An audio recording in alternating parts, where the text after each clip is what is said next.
A new study suggests that dark markings on the planet Mars represent sand, not water. Research in 2015 had suggested that lines on some Martian hills were evidence of water. Yet American scientists now say these lines appear more like dry, steep flows of sand. If water is present, they said, it is likely to be a small amount.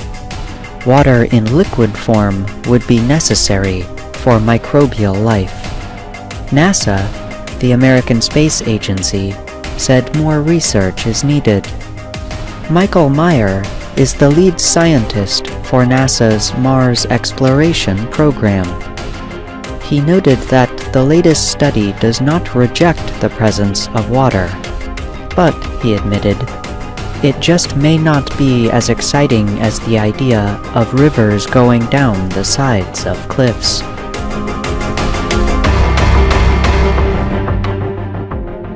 NASA's Mars Reconnaissance Orbiter provided the images of dark lines. Thousands have been reported on the red planet. The new findings come from a team led by Colin Dundas of the United States Geological Survey in Flagstaff, Arizona. His team measured 151 of these lines in 10 areas. Most of the lines end with slopes between 28 degrees and 35 degrees. These measurements are similar to active sand dunes on both Mars and Earth, the researchers noted. They said a small covering of dust that moves and sometimes becomes lighter might help explain the markings.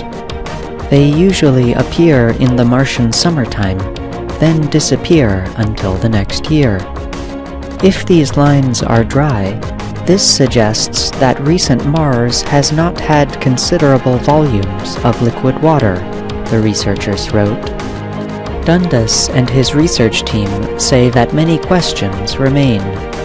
To Meyer, the large number of questions is what makes Mars so fun. Scientists have long changed their thinking about the planet, depending on the findings of the most recent studies. I still think that Mars poses a great potential for having had life early on in its history, Meyer said. As long as that's true, we also have a reasonable possibility of life still being on Mars. It just happens to be cryptic or well hidden. NASA currently has no robotic vehicle, either on Mars or in development, with the ability to climb steep slopes. The lack of such equipment has engineers coming up with ideas like Martian helicopters or drones. But going from a clever idea that works in your sandbox to something that goes to Mars takes a fair amount of engineering development, Meyer said. Thanks for watching. Please like and subscribe for our channel.